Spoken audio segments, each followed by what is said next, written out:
Did you know that in just 1 year, over 160 lives were lost due to electrical incidents in the workplace? That's not just a number, that's a wake-up call. Electrical hazards are real and deadly. But here's the good news.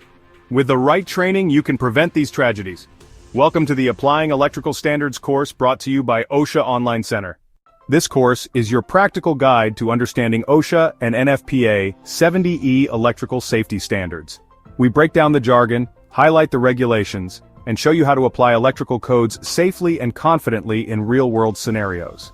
Whether you're an experienced electrician, maintenance worker, or safety manager, this course will sharpen your hazard recognition skills and help you avoid costly and dangerous mistakes.